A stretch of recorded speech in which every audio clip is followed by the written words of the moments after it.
Welcome to the 1871 podcast and a slight change to our schedule for this episode as we're joined by a special guest, former Reading midfielder Jem Karacan. So we'll be continuing our Reading FC Top 100 series next week. And on our next episode, our special guest is Adam Lafondra, and that episode is available from 10 a.m. on Monday.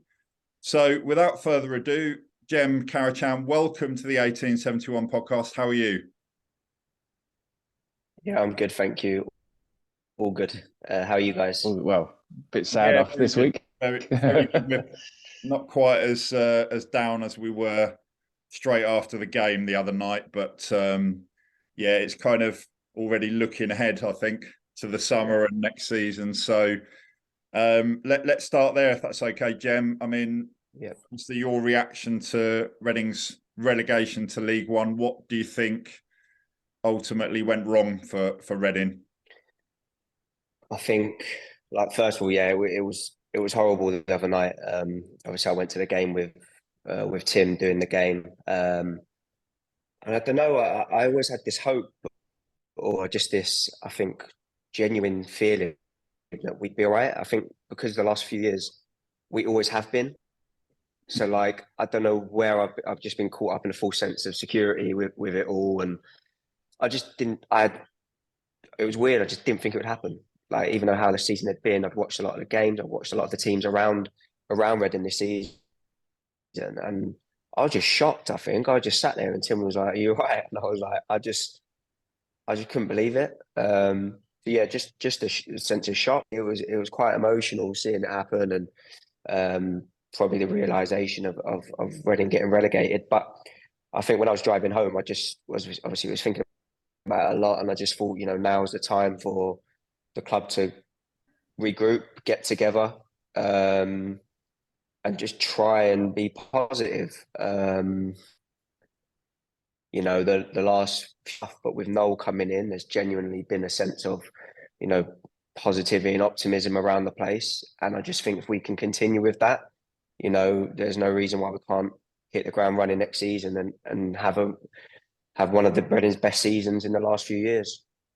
Yeah, because the three sides that went down from the Championship last season have all, had good seasons this season. Two of them are going to be in the playoffs.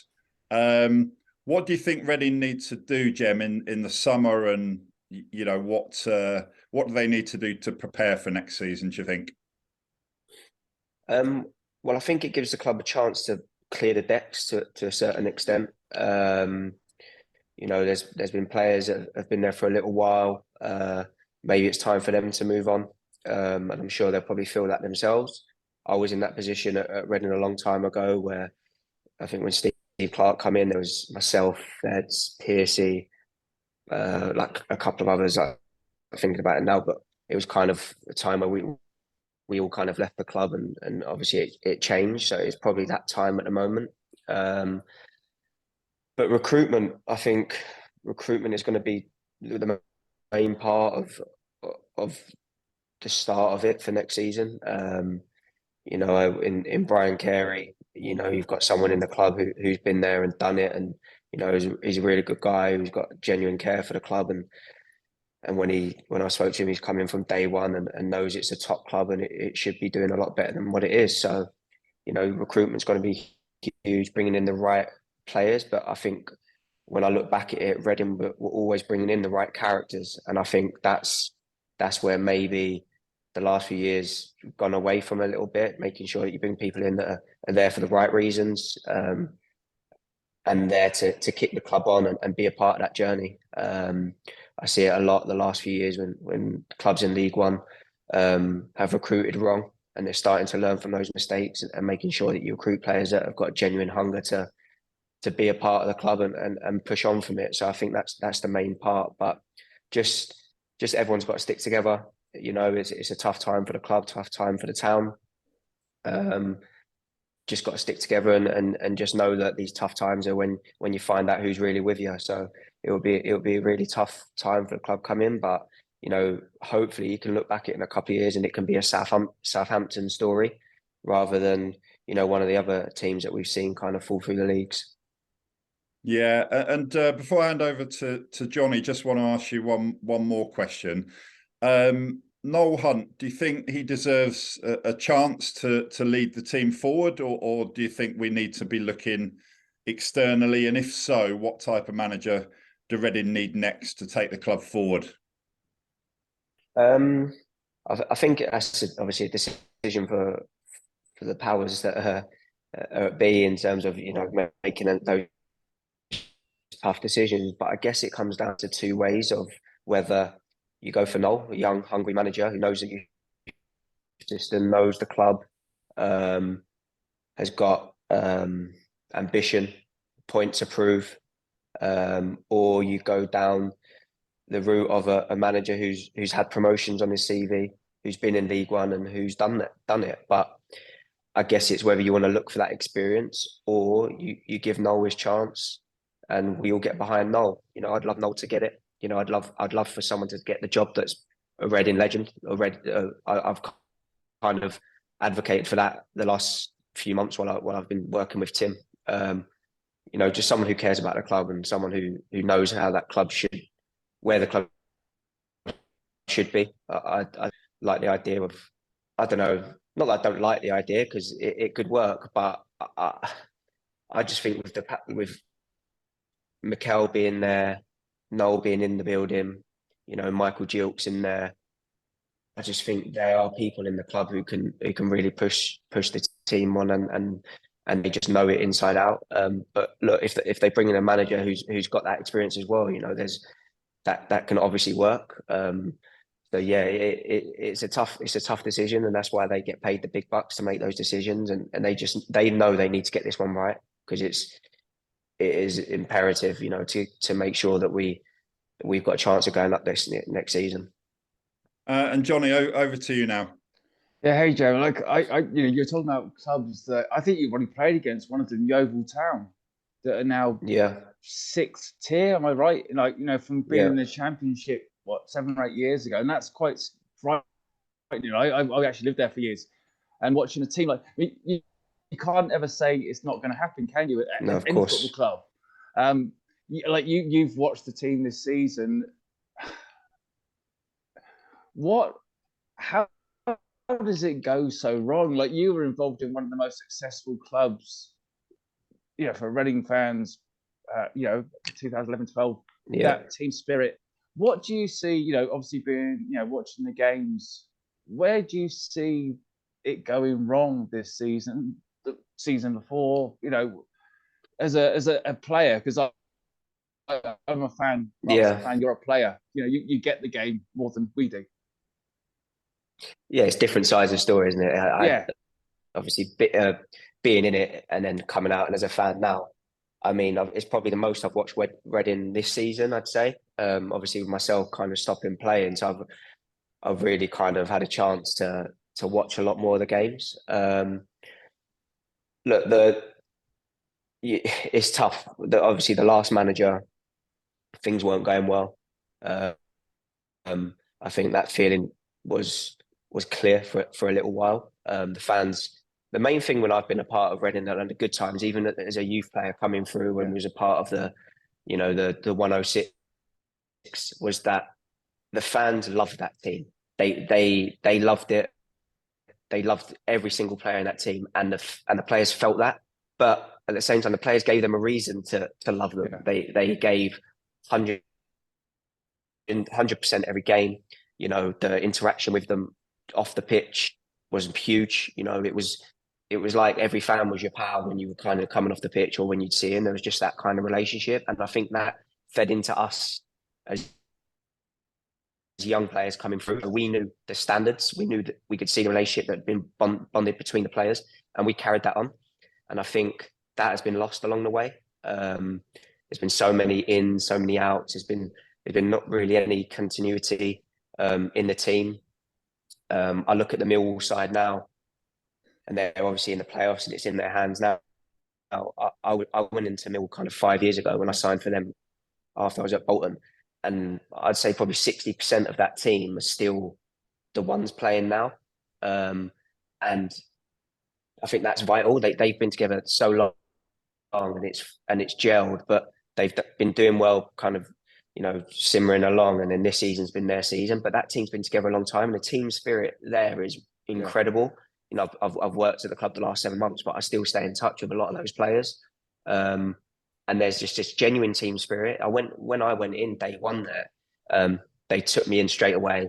I knew some of the lads, but even when I wasn't playing, I was made to feel a part of it. And leaving the club, I still speak to them loads, and it was just a really good team. And I think when you look at it this year, that obviously the lads are going to get on well and things like that. But when times are tough, you still need to perform, and you still need to get results on the pitch. And that's where I think, obviously, we've fought it this season, and I think a lot of it comes down to a hunger and desire to still perform at that level. And I think with the way the club has been the last years, the summer recruitment last year, they've done so well to get a team together, and we started so well, but it's hard. Like, when you're in an embargo and you've got a lot of stuff, you can't recruit really well. You've got to make of what you can. And whether some of the characters that come into the building probably weren't the right fit, but the club needed bodies, and at the time they were the ones there. So look, a lot of things happen during the season, but I just think that bond between the fans and the players wasn't there, and the manager that was in charge kind of probably lost a few of the players, and he lost the fans along the way. Unfortunately, every manager's going to have their way of doing things, but it wasn't working, and unfortunately, it left Noel coming in at a tough time to try and steady the ship, and it just wasn't long enough. I think Noel had, he's done a great job in what he could do in circumstances, isn't it? When you going back now near enough 10 years, when under Bryan, and then the regardless of the promotion season, when we came back out of the Premier League under Nigel, how did that feel? That those few years, because there was a lot of transition, wasn't there, in the club, owners wise, for you as a player. Could you see it changing?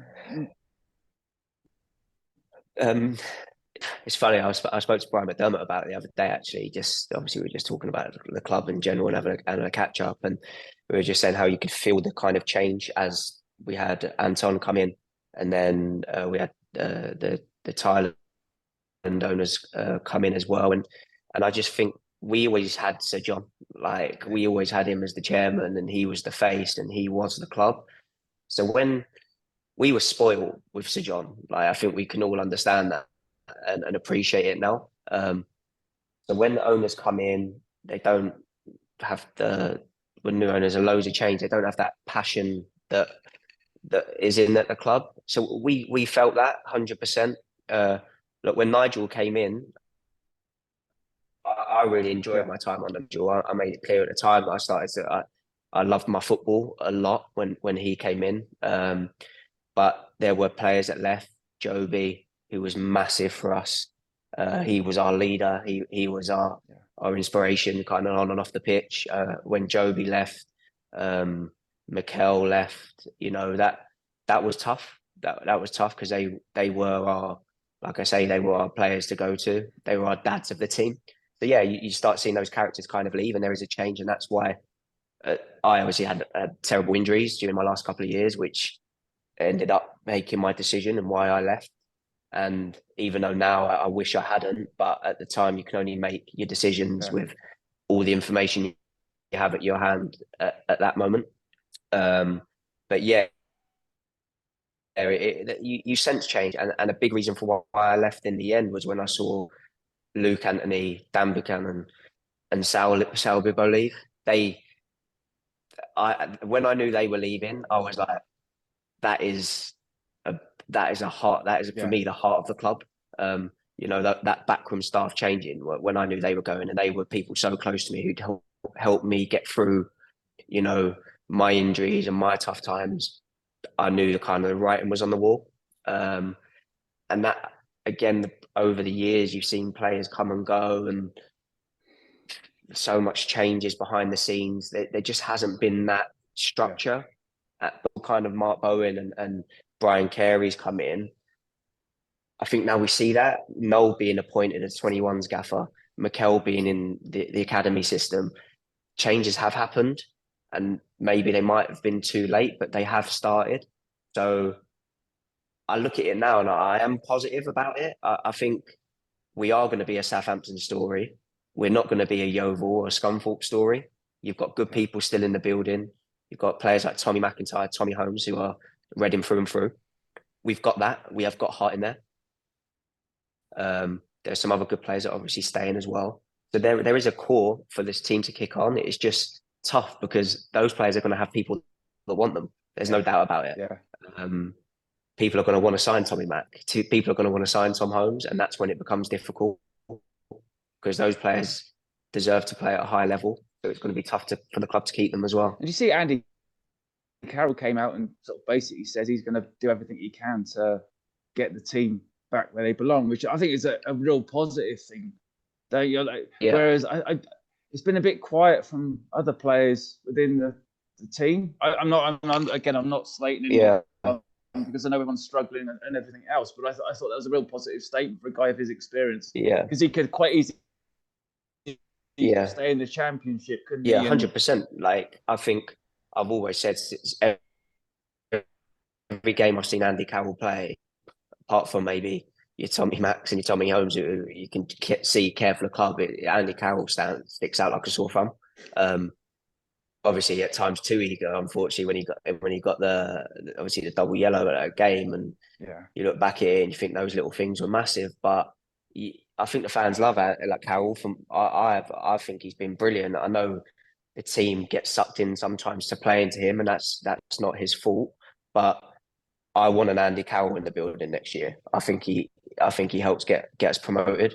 From the lads speaking to him and playing, he's horrible to play against. No Championship, no Premier League player wants to play Andy Carroll, let alone League One players. So having him come out and say that is massive. What a great step to start with, that you've got a £50 million player.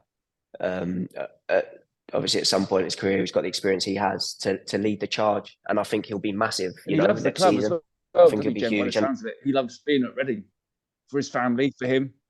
100%. I think he would have had a lot of options. Originally, when he came to Reading, he came on, I'd say, peanuts, but we don't know how big those peanuts are. But in terms of his career, he helped Reading out when they needed him. Obviously, he deserved to get his move to West Brom, and unfortunately, it didn't work out for him. But that is Reading's game. We've got an Andy Carroll in the building who will be massive, and also he helps bring other lads in. You know, when you're okay, there's still going to be Championship players that are good players that are going to want to come to Reading. It's a fact, you know. But when you look around the team, you're going to want to see Andy Carroll in your dressing room. So, you know, I think it's a massive plus for the club.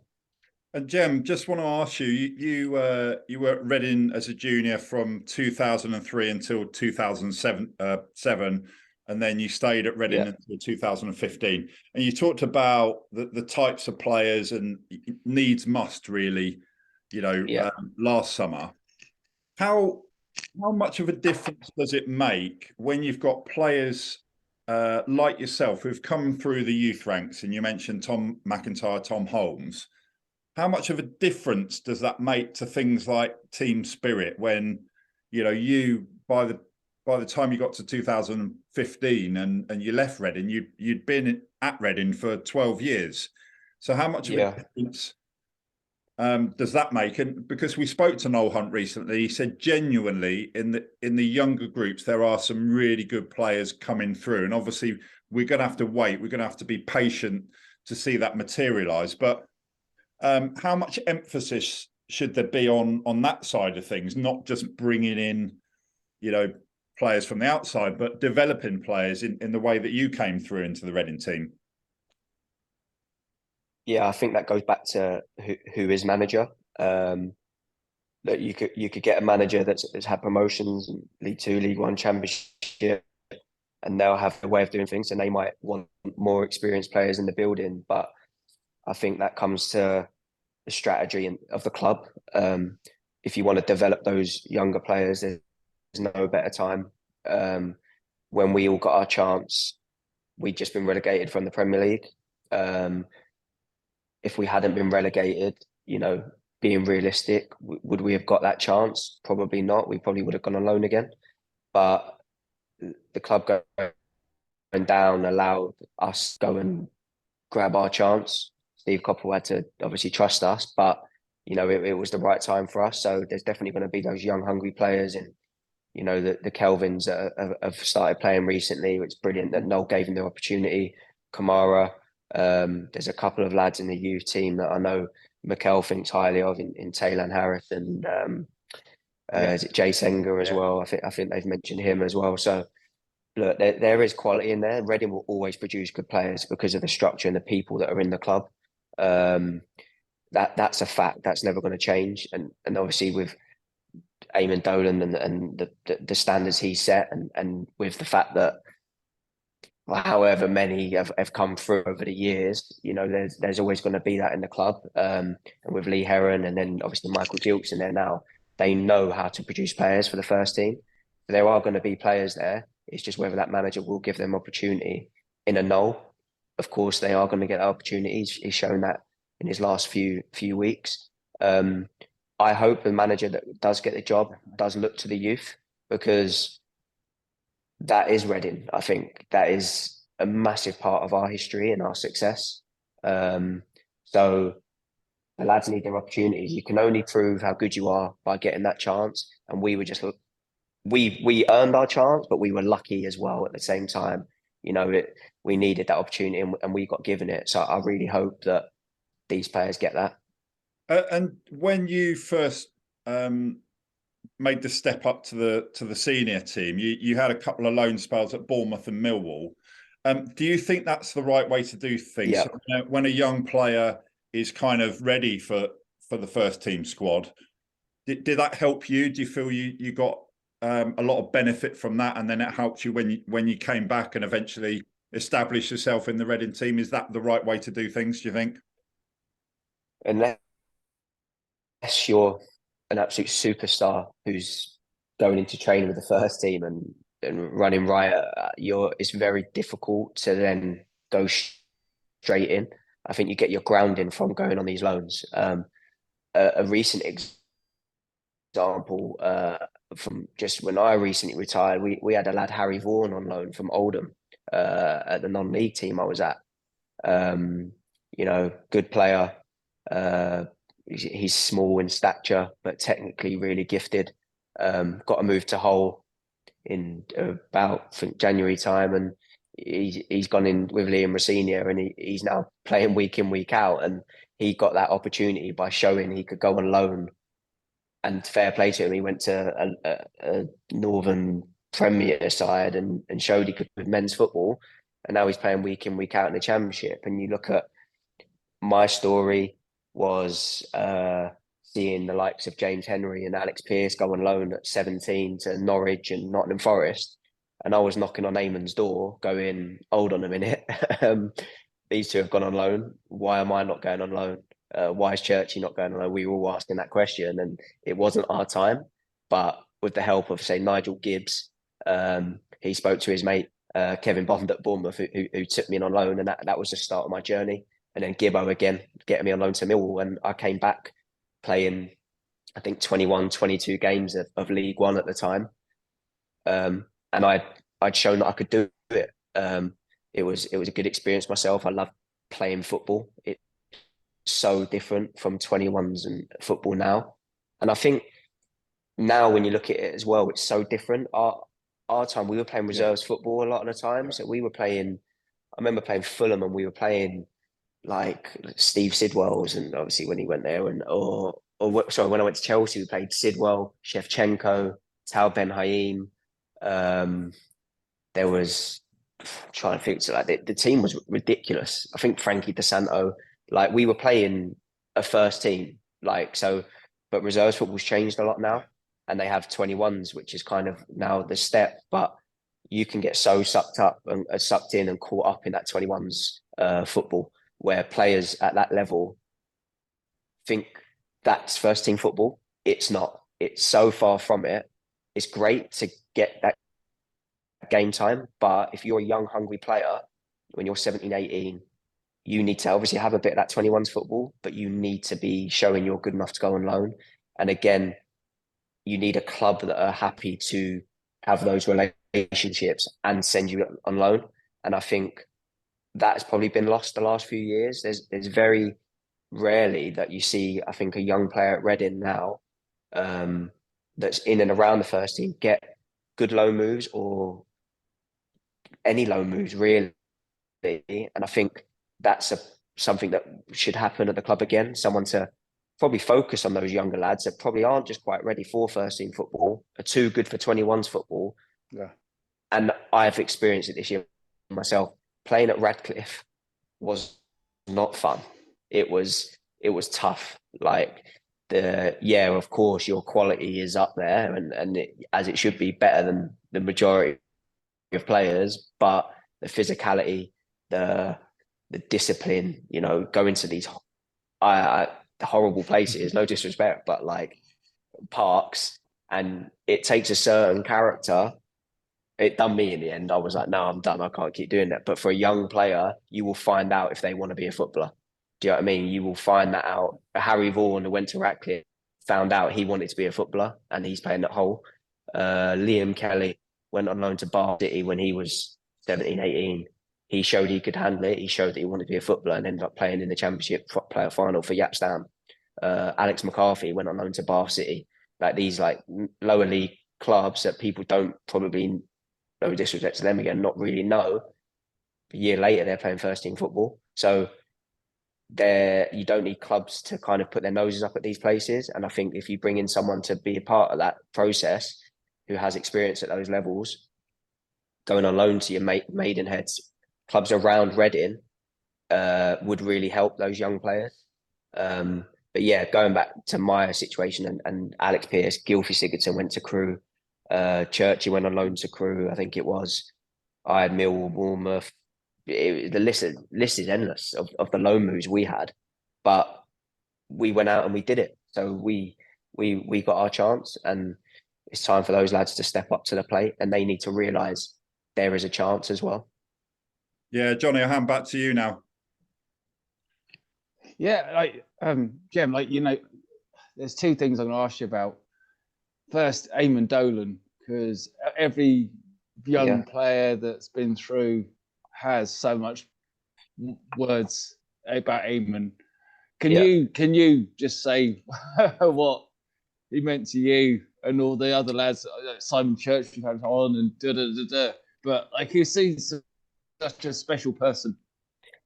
Yeah, I mean, every time I speak about Eamonn, I get really emotional. I wouldn't be a footballer if it wasn't for Eamonn, I don't think. I would like to think I would have made it, but he made me the person I am. He built a special drive and determination and a willingness in that group of players, and probably I experienced that with Eamonn. I know he'd done the same for other players, but he made you feel like you had a chance. He made you feel like you were gonna make it, and he gave us the tools to make it. How does he do that though, Jem? Sorry, I didn't mean to interrupt you. How as a person, how does something like that you go like? Yeah, I mean, there's loads of stories and how he does that and the intricacies of how he did it. I don't know if too many of them would be allowed these days, to be fair, but he was just, I don't know, he's just special. Do you know what I mean? He had his own he had his battles when he was obviously a player at West Ham and he got cancer early on in his life, and to see how he battled through that to how he was, it's hard, he was such a special person and he genuinely cared for you. He cared about how you lived. He cared about what you were doing at home. He's probably light years ahead of his time in terms of how to look after yourself. He'd call me up on a Wednesday, our day off, and be like, "Where are you?" And I'd see Eamonn ringing, and I was like, "Am I doing something wrong here? Like, what is it?" And I'd be in the cinema. He'd be like, "Where are you?" I'm like, "I'm at the cinema." I'd be like, "Are you?" I'm like, "Yeah." He'd be like, "Okay." He was looking after us constantly, and that was on like his day off. He was checking that we were all right, like making sure we were doing the right things. And And we wanted to make it for him as well. Like, he put so much time and effort in us. And like, for example, like, Eamonn told me when I was 17, I think, or 18, he was like, "You're going to play in the Champions League one day, Jem." And I was like, "Yeah, all right, mate. Yeah, I've not even played for Reading's first team yet." He's like, "You will do it.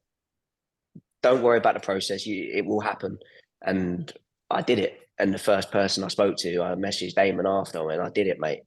And it was just like, he was like, "I told you." And it was, do you know what I mean? Like, it was, could have just thrown out a guess, but he genuinely had sat me down and told me it was going to happen. It wasn't like, he just said it to everyone. Believed in you. He genuinely thought that. Yeah, he believed in me. And like, what better thing to have that? I told my mum, I think, when I was 18, I aim to play a Champions League one day. And she was like, "All right, you got to break into Reading's first team first." But we believed him. Do you know what I mean? He installed that in us. I love Eamonn. He's a massive part. I've still got text. I've always kept the conversation on my phone with Eamonn. Every now and again, I'll look through him, talking about Churchy when he was at Aberdeen. You know, we talked all the time. And he was massive. Every decision I had at Reading, I asked Eamonn first. And when I made decisions, when Eamonn left and like, sadly left us all, I was thinking, what would Eamonn say? Even now, I think, Eamonn wouldn't have done that. He would have said, "Jem, we should have done." Do you know what I mean? He will always be with me, and I think he'll always be with that group of lads.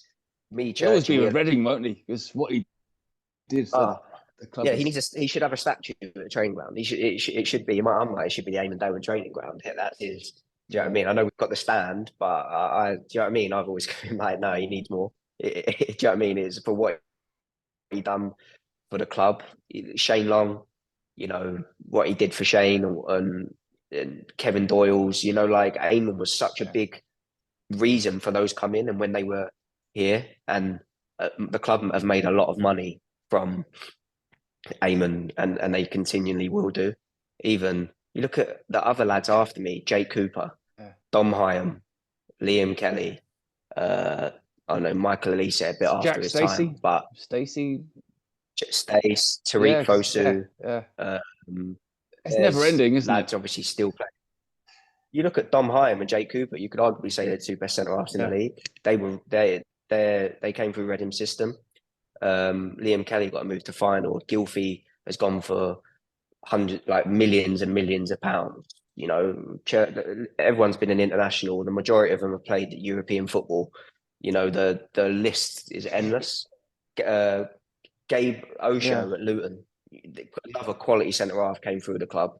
It's actually ridiculous at like how many have gone on and still continue to do well. Gabe, Dom Hyam, Coops. I've watched a lot of football this season. They're the best. They're up there, best three centre halves in the league. And I'm like, they were Reading. Like, what? I remember that the last game you played, there was like, the derby game, wasn't it? Tariq came on, Jack Stacey played. Yeah. Like, when does that decision go, "Oh, they're not for us"? Like, you play alongside those lads, and you go, I know football was that kind of industry where some move on, some go. Like, we're all looking over going, we let that one go, we let that one go. But is that just the nature of the game? Some players don't develop till a later stage, or 100%. Coops is prime example. You know, Coops blossomed when he left the club. He'd probably say now, at the time he played a few games, but he isn't the player he was, and obviously that comes with experience. And I look back, I was like, surely we could have just loaned him for another year, or we could have just, like, do you know what I mean? Like, kept hold of him somehow. But I think you look at the players that are in your position at that time as well. Ahead of him, do you know what I mean? So for all those players, they probably saw their pathway like blocked, and the club at that time probably thought, no, like, I'm trying to think who was centre half then. Like, obviously, was it like Michael Hector's, and after that, Morrison's, Luke Moore, Liam Moore's have come in. Do you know what I mean? So it is tough, but you look at a Dom Hyam now, and he's like a Rolls Royce in that Blackburn team. Same for Coop, same for Gabe Osho. He's quality at Luton. Players that you'd love to have at the club now. But the club will always produce players, and I'm sure there's another, you know, line of those to come through. But it is tough. It's a tough job to know when to keep these lads, or you've got to let them go. You've got to let them go and blossom. I was going to ask one thing. I'll let Mark carry on after. I just want to ask you about your injuries. I always remember, Leeds. Yeah. How that whole. Obviously, I remember that when you came back, slightly medicated. Yeah, slightly. The Forest game. But for you personally, because they were horrible injuries that you had. How does that affect you as a person, as a player, and that whole what it did for you? Yeah, it's hard, to this day, people still ask me how many is. It's something that's always going to stick with me. At the time, I was broken, being kind of 23, 24. I know we'd just been relegated, playing good football under Nigel Atkins. There was a couple of teams from the Premier League kind of looking at me, and there was an opportunity to potentially come in that window. Sorry, Joe. I was thinking the first one against Leeds. That one was tough against Mr. Warnock. Yeah, that was tough as well. Yeah, that was horrible because I missed the last 5 games, like the run-in. I missed that. But look, I got to experience it a different way of it. Like I got to experience it was horrible. I was obviously just turned into a fan. Obviously, when you're a player, you get engulfed by just being a player, and you support Reading, but it's a complete different feeling. The moment I did my ankle and I found out I broke my ankle, I was so desperate for us to go up, and I was just one of the fans. It was horrible to watch, and I forgot that I was injured in a weird way. I was like, yeah, of course. The local purple turtle didn't forget, but I was so engulfed as a fan. I forgot about my injury, and I was just a fan for that last few weeks because I couldn't do anything. I was just engulfed by it all. But it was tough. Obviously, it was horrible. I missed the run-in. I missed that Forest game. I was obviously there at the end, obviously, like you said, highly medicated. But yeah, again, it was horrible. Like you can imagine, you play 40 games a season or 41 games a season. I broke my nose on the Friday in the West Ham game, so I missed the last 20 minutes of that with concussion and a broken snout. And then I broke my ankle on the Monday or the Tuesday, and then I'm going in for an op on my nose and my ankle the next week. I'm like, what has happened here? So it was horrible. And I try and relay those experiences now to lads that I speak to, and I try and mentor or have conversations with. So it's helped me as a person, 100%. But I wouldn't wish that on it. I say I wouldn't wish that on anyone. There's a couple of people that done it to me. I might have wished it on, but no, it was tough. And obviously, then going in to the Premier League season, you can ask Bryan McDermott. Was it Middlesbrough we had the first game? Stoke. Was it Middlesbrough in the first? Yeah. Sorry, Stoke. Yeah, Stoke. The first game, and I'd literally been past fit the week before. So we'd been on pre-season, and I hadn't played any games. I hadn't done any friendlies or nothing, and I got told I'm ready to go again and play games. I was straight into Bryan going, no, I've got to play. Like I've had the horrible last experience. I've given everything I could to get fit for the start of the season, and he told me that I weren't going to be involved, and he broke me. I was like, "Are you winding me up, bro?" Like a good gaffer at the time. I was like, "Come on, like what was all that for? It's the first game of the season. This is my dream. I have to play." And he was like, "Jem, you're not playing. Like I'm not doing it to you for your own good." And I played on the Friday night against West Ham reserves or West Ham, whatever it was. And I think I got 60 minutes. And I was like, all right, he still might put me on the bench tomorrow. And he's like, no, Jem, you're not involved. So that was hard to watch that game. But then obviously we had Chelsea in midweek, and he pulled me and was like, you're playing against Chelsea. And I was like, oh, I guess why you did it. I get to make my debut in the Premier League against Chelsea.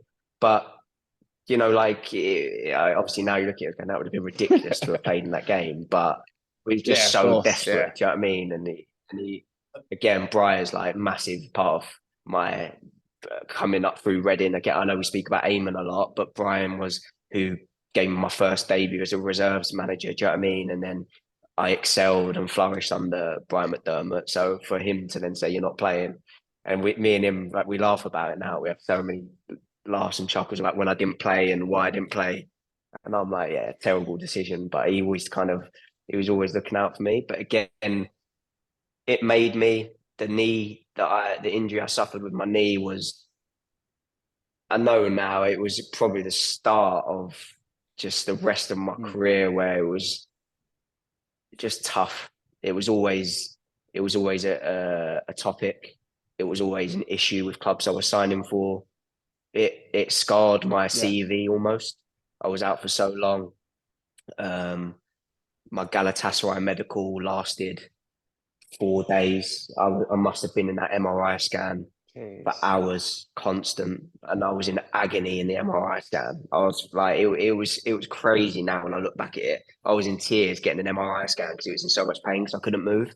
And like, like those things, and it was just like constant. And even when I came back from Galatasaray, I failed a medical at Wigan. I'd run the life out of me on the pitch. I showed them I was fit. I showed them I was fine. And then I went in for an MRI scan. They went, your knee's not ready. And I was like, I did that 3 years ago. Like, when is this going to stop? Do you know what I mean? And as I went on through my career, it was just always something. And it was frustrating. It still frustrates me now. My little one comes and puts a plaster on my knee now. He's got, is your knee all right? Yeah, thanks for that. Yeah. Leave me alone. Jem, she did it yesterday. He's like, your knee okay? Yeah, I just want to ask you, obviously you talked about some of the difficult times, but you were at Reading during a period where Reading had 3 seasons in the Premier League, the 106 season, and then the team that you were involved in got up to the Premier League, and you got to play against the likes of Chelsea and so on.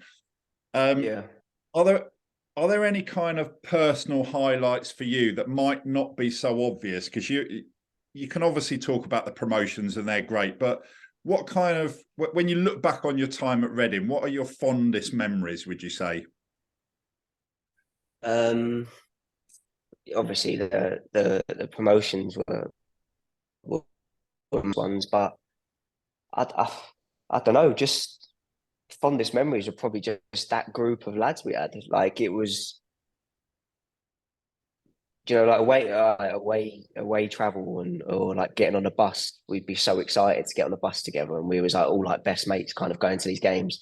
One of the funniest ones is probably when we played Doncaster away, and I think it was around like Cheltenham times. I think there was like the races or something, and I think J Tab was our tipster for bits, and he was like before the game, and he was like, right, this we're not going to know like what happens, but we're all going to back this horse or whatever.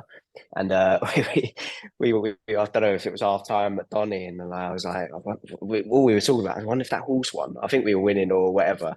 And we got to find out. So one of us ran in the dressing room, mate, it's so bad now, like check to see if it won, and it had won. And then we came back out, we were all buzzing. And then when we scored the goal, we all jumped on Joby's back and rode him like a horse. And it was because we'd all, but that was, oh, you can't do it now, but that was like how good it was. Do you know what I mean? It was just like you just having a kick about your pals, but winning games at the same time. Like, it was them little moments. Do you know what I mean? Like that team, that whole moment as a team was unbelievable. I never experienced anything like it again, and it's hard to, I guess, imagine it would, especially now. Do you know what I mean? It was crazy. Yeah, and you talked about playing for Radcliffe, and I think you officially announced your retirement in January, wasn't it? Still quite recent. So how have how's that transition been for you to, being not a player anymore? And also, what are you doing now? I think you're doing some scouting, aren't you? Yeah. In terms of kind of retiring officially, my wife Laura, like she'd been through hell really the last, I said probably since I came back from Australia. Because then when I come back, there was a couple of things that didn't work out, and then there was COVID. I didn't have football. It wasn't possible to get a team, and then I was still in it, and they were still getting phone calls, still all over the world. Kind of like it was like there was always options. Obviously, I went to Scunthorpe, which was great. I got to keep them in the league with Neil Cox, who I'm really close with now. But yeah, I hadn't played again for like another 18 months before I kind of signed for Radcliffe, and I don't know, there was like some sort of like denial that, do you know what I mean, I wouldn't accept. I'd go to watch games and think, how am I still not got a club? And I'm watching. No disrespect to say, I'll go watch a Reading game, for example, and fans like, you should still be playing. I'm like, yeah, I should still be playing. Like I can do that. I care. I want to be out there.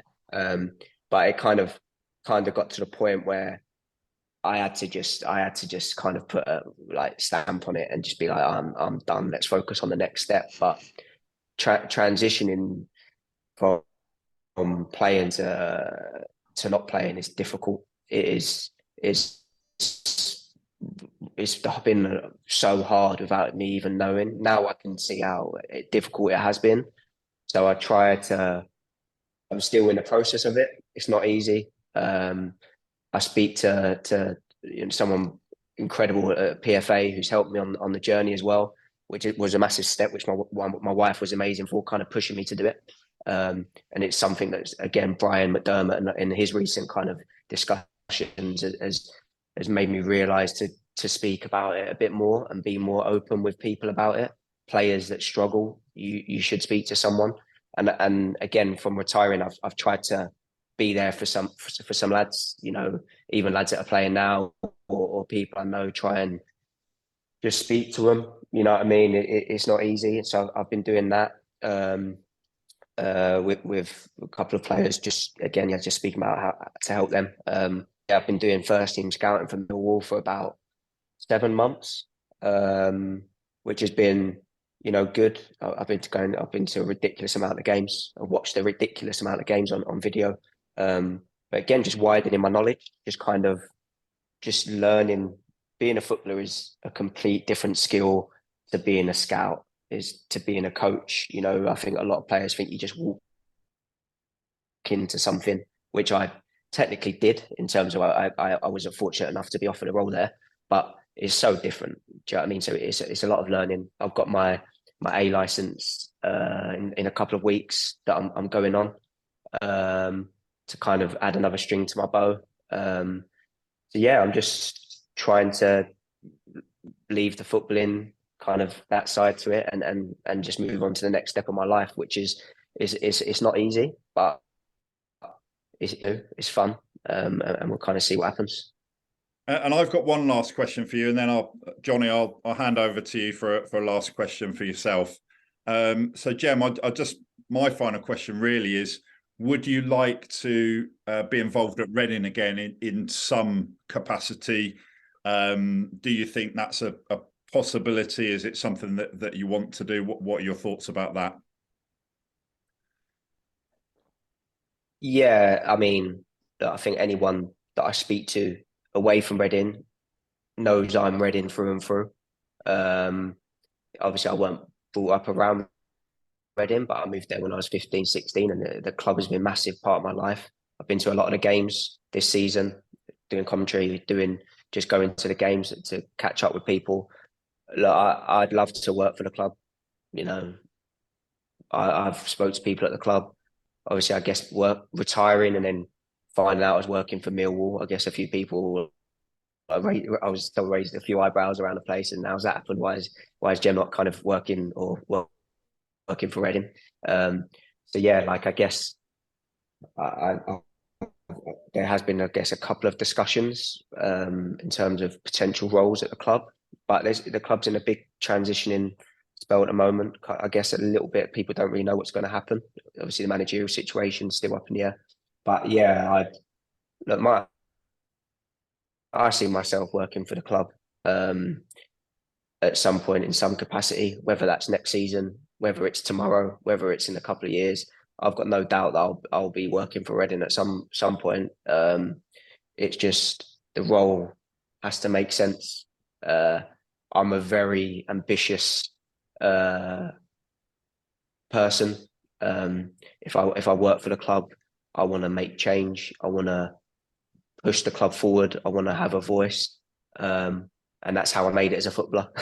So that's how I'm gonna make it outside of football in whatever role I do. So I'd love it to be at Reading. Everyone around me knows it. I'd love it to be at Reading. So yeah, we'll see what happens. My phone's always on and hoping for an opportunity. But like I say, it has to be right for me, and it has to be right for the people that are coming to me as well. And Johnny, I'll leave the last question to you. Yeah, no, I was saying, Jem, like, you speak like so many ex-players that as fans, we want you part of the club because we believe in what you do. Whether it's going to happen overnight, it doesn't matter because we believe because you've got the club's interests at heart. Whereas in the last number of years, I don't think we've had that. As with the owners, it's been gambling and hoping for the best. But I'll ask you this one last question. How good was it for you to be back with the Legends game with your mates? I had a conversation. I was with Bryan a couple of days ago, and he said he was off. His phone was going crazy about the Swindon reunion match, and I was just like, why have we not got one of them every year? Like, why? I know it was the Legends game, and what a day, what a few days. I was so desperate. Like the build up to it, I was getting my boots, I was getting everything. I was just buzzing to go back and meet and see everyone that you experience these great times with. And as soon as it finished, I was in the dumps for like a couple of days. We had same as the fans. It was amazing. Yeah, it was. Do you know what, as well? I think when we were kind of organising it and we were trying to make it happen. And again, like likes of Claire and Ron that made it happen was incredible. But just having everyone come together and then realising how much the players wanted to be a part of it. And I was fortunate enough, I've been back to Reading a lot of time, but there were some people that have been crying out for the club to get in touch for years. And it was quite sad as well, like hearing the likes of, I don't know, like in Eva who left, it was a strange when Eva left. It kind of just happened out of the blue. So seen Eva again, and that was their first time back for so long. I was like, how is that possible? Like, Eva is the club, Sonko is the club, Bobby Convey, like, do you know what I mean? So our heroes were coming back. It was like, wow, we need this more. These people should be involved more. Whether, other clubs you see like ambassadorial roles, working the Chelsea do the it, stadium, don't they? getting Paul Cannavale's there. I think all these guys do it. So it's an opportunity, isn't it, to make different? 100%. I think West Ham do. I will see Anton putting stuff up. He's at West Ham. I think there's such a opportunity for like these legends at a game to come back and be at the club more, and it gives the place such a boost. You have the chats with the fans.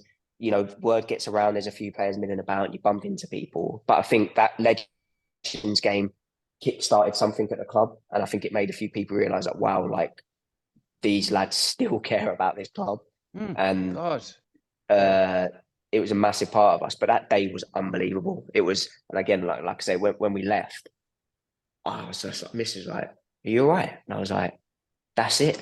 You know what I mean? I was like, I don't know when I'm going to see them again, and it was like quiet.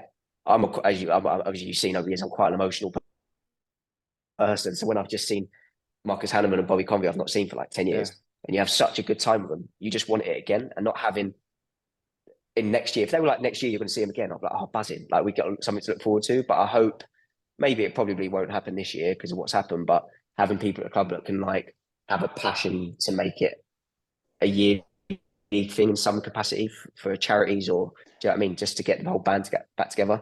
I think they need to do something like they had the awards night was like to be honest, a bit of a disaster. But I'm the Supporters Trust, and it was like we always did it the last game of the season, and now it's like this elite kind of thing. I don't think that went down well. It is. Yeah, I remember when I was playing, we never actually had an end of season awards. Yeah. And so for the years I was there, it was always like on the pitch, wasn't it? Yeah. It was always just a thing given. I was like seeing all these other clubs do like these big award nights. I was like, why Reading? That's strange. Like I don't get it. And I was really pushing then to have that happen. So it's a shame that I know the last one that just happened on the commentary the other day, there's a few people that commented about it, but maybe they didn't know how to handle it with where the club were at and that situation. So it's tough. And the fans, you'd like to see more fans be involved. I think they're maybe just a bit worried about how it's been. But you've got to forget that. You've got to kind of forget that and still have the fans involved. No matter what, they need to learn, don't they? We all need to learn. The learning curve, the I club think, and the fans, and listen. 100%, yeah. Well, Jem, I think make positive out. Yeah, Jem, I think you need to get in touch with the club and say, look, you need to make me an ambassador, and part of that role needs to be I'm going to organise a reunion game every summer or something like that. Because you've obviously watching. sound like a Reading ambassador already. To be fair, I try. Maybe great job, mate. It can be part of my role moving forward. I'd like to be a bit more than that, but I definitely have it as one of my all right, parts of my role. Yeah, just want to say thanks ever so much for joining us. We really enjoyed that. Great to have you on. We really appreciate your time. And a reminder that on our next episode, our special guest is Adam Lafondra, and that episode's available from 10 a.m. on Monday. One more game to go away to Huddersfield. And then that's it. And then we're in League One. But for now, thank you to Jem Karacan. Been great to speak to you. Cheers. Thank you.